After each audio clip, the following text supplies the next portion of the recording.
Inheritance and व्हेरिएशनमधला आज आपण next point बघतोय तो आहे जेनेटिक टर्मिनॉलॉजी. आज आपण जेनेटिकच्या संदर्भातल्या काही इम्पॉर्टंट टर्म्स बघणार आहे. पहिली टर्म बघा काय आहे, character. It is a specific feature of an organism. Specific feature म्हणजे height, colour of hair, skin tone, colour of eyes. In a plant, height of stem, structure of flower. These are specific feature, and those specific feature are known as character. Trait: an inherited character or hereditary material and its detectable variant which is varies from individual to another. Inherited character जे असतात आणि त्यांचे detectable variant mean unique features which is varies from individual to another. It is known as trait. Next, factor. It is a unit of heredity, a particle present in an organism and responsible for inheritance and expression of character. Okay, factor is structural and functional unit of heredity, and factor is responsible for inheritance and expression of character.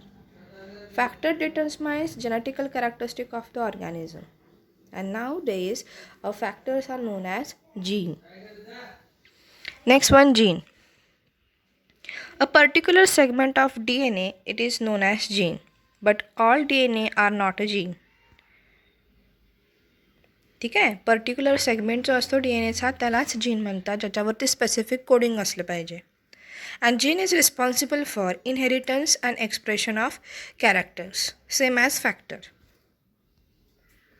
ॲलेलोमॉर्फ, 2 or more alternative form of gene. Okay, 2 or more alternative form of gene जर असतील, for example एक gene टॉलसाठी असेल कॅरेक्टरसाठी आणि दुसरा gene जो आहे तो डॉफ कॅरेक्टरिस्टिकसाठी असेल, तर दोन्ही प्रॉपर्टी ज्या आहेत त्या कशा आहेत, अल्टरनेटिव्ह आहेत. So alternative form of gene म्हणजे काय, तर allelomorph. They occupy identical position on homozygous chromosome. ठीक आहे, होमोझॉगस क्रोमोझोमवरती त्यांचे पोझिशन ठरलेली असते. Alleles is a short form of allelomorph. ॲलेलोमॉर्फचा शॉर्ट फॉर्म जो आहे तो काय आहे, alleles. Next one, dominant and recessive. Dominant means an allele that express its trait even in presence of alternative alleles in heterozygous condition only. Alternately, the allele that express in F1 generation, it is dominant. Sexual रिप्रोडक्शनमध्ये gamete fuse झाल्यानंतर characteristic fuse होतात. ठीक आहे, तर अशा वेळेला तिथे alternative alleles present असतात. अल्टरनेटिव्ह ॲलेलीज म्हणजे काय, इथे तुम्ही बघितलं बघा, alternative alleles is nothing but, or you can say alternative form of gene are nothing but allelomorph. मग हे जे काही अल्टरनेटिव्ह फॉर्म ऑफ जीन असतात ते प्रेझेंट असतात सेक्शुअल रिप्रोडक्शनमध्ये, आणि F1 जनरेशनमध्ये किंवा नेक्स्ट जनरेशनमध्ये त्यापैकी फक्त एकच कॅरेक्टरिस्टिक काय होते, तर रिप्रेझेंट होते, एक्सप्रेस होते. ठीक आहे, तर ती एक्सप्रेस झालेले कॅरेक्टरिस्टिक जी आहे ती कुणामुळे होते, बिकॉज ऑफ ॲलेलीज. जी एक्सप्रेस होते त्याला म्हणतात डॉमिनंट कॅरेक्टर. समजलं का? The alleles which is express in next generation, those alleles or those characters are known as dominant characters. Example सांगते. सपोज एका पॅरेंटच्या आईज कलर आहे तो ब्लॅक, दुसऱ्याचा आहे ब्ल्यू. नेक्स्ट जनरेशनमध्ये ज्या वेळेला प्रोजेनी होतील त्यावेळेला मोस्ट ऑफ प्रोजेनींचे डोळे कसे असतील, तर ब्लॅक इन कलर. रिझन असं की ब्लॅक कलर हा डॉमिनंट कॅरेक्टर आहे. ठीक आहे, आणि ब्ल्यू कलरचे आईज जे आहेत ते कसे आहेत, रेसेसिव्ह आहेत. सो इथे कोण डॉमिनंट आणि कोण रेसेसिव्ह, जे एक्सप्रेस होतात ते डॉमिनंट. सो ब्लॅक कलरचे आईज जे आहेत ते काय आहेत, dominant. Recessive alleles which is not expressed in a generation, next generation, then those alleles are known as recessive. परत एकदा बघा, alleles is not expressed in a presence of alternative alleles, is expressed only in a presence of another identical alleles. It is an allele that does not express in F1 hybrid. which is not expressed in a next generation or in a F1 hybrid, then those alleles are recessive. Phenotype and genotype. External appearance of individual, it is known as phenotype. External appearance means color of hair, skin tone, color of eyes. It is known as phenotype. Okay, जर तुम्ही plants घेतले तर height of stem, structure of flower हा phenotype आहे. आणि या कॅरेक्टरिस्टिक्ससाठी जो genetical makeup लागतो तो म्हणजे कोण, तर जेनोटाईप. तर जेनोटाईप म्हणजे काय बघा, जेनेटिकल कन्स्ट्रक्चर और genetical makeup of the living organism. It is representation of genetical construction of the individual with respect to the single character or the set of characters. ठीक है.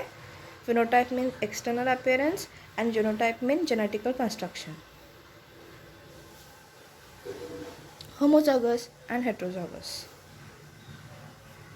An individual possessing identical alleles for a particular trait is called homozygous or pure for that trait. ठीक है. Individual which having identical alleles without mixing जे alleles असतात किंवा original ब्रीडच्या ज्या ॲलेलीज असतात त्यांना आयडेंटिकल ॲलेलीज म्हणतात. इट इज अ होमोझॉगस और pure form. Homozygous breed is true to the trait that produce only one type of gamete, which having only one type of gamete. Pure tall and pure dwarf are the some examples. Heterozygous. An individual possessing contrasting alleles for a particular trait, it is heterozygous. Heterozygous does not true breeded. Two type of gametes. F1 generation hybrid and heterozygous individual is also called as hybrid. Original plants किंवा original स्पेसिसची असते ॲनिमलची त्यांना आपण काय म्हणतो, pure animals किंवा pure breeded animals. त्याला दुसरंच नाव काय आहे, होमोझॉगस. ठीक आहे, without mixing of any character. Next जो आहे तो heterozygous. Heterozygous means individual having contrasting alleles for a particular trait. They are having contrasting alleles is called heterozygous. Heterozygous does not true breeded that trait and produce two type of gametes. बघा दोघांमधला difference काय आहे. होमोझॉगसमध्ये identical alleles, हेट्रोझॉगसमध्ये contrasting. Homozygous are true breeded animal and heterozygous animals means not true breeded animals or plants, or you can say the species is hybrid. Pure line.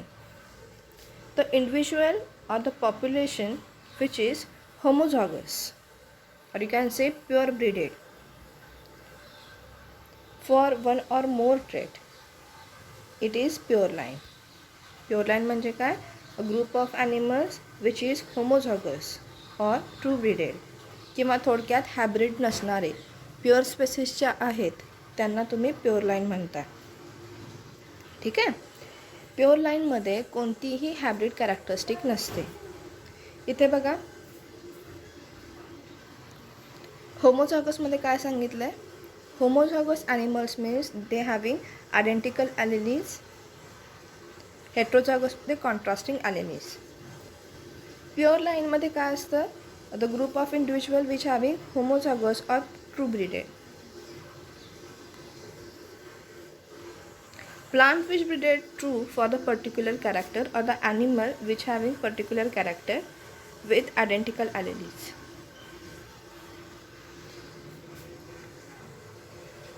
Next बघा monohybrid and F1 generation. Monohybrid. It is a heterozygous for one trait and produce from cross between two pure parents, differing in a single pair of the contrasting character. बघा मोनोहॅब्रिड plant किंवा animal जे असतात ते कसे असतात, हेट्रोझॉगस असतात for one trait or more trait and producing from a cross between two pure parents. With a single pair of the contrasting character. ठीक आहे. बघा परत एकदा सांगते. Monohybrid plants means heterozygous plants and their heterozygous characteristics are produced from cross between two pure parents with single pair of contrasting characters. ठीक आहे. Single pair of contrasting character हा point important आहे. तर बघा एखादा पॅरेंट जो आहे तो प्युअर टॉल आहे. It is capital T and capital T. आणि एक पॅरेंट जो आहे तो प्युअर डॉर्फ आहे. ठीक आहे. या दोघांमध्ये ज्या वेळेला क्रॉस होतो त्यावेळेला फक्त एका सिंगल कॅरेक्टरिस्टिकवरून किंवा सिंगल कॅरेक्टरिस्टिक फोकस केली जाते, कॉन्ट्रास्टिंग कॅरेक्टर फोकस केली जाते आणि त्याच्यापासून मग नेक्स्ट जनरेशन डेव्हलप होतो और F1 जनरेशन डेव्हलप होतो. जर एकाच कॅरेक्टरिस्टिकवर फोकस करून क्रॉस घडवून आणला असेल आर्टिफिशियली तर त्याला मोनोहायब्रिड असं म्हणतात.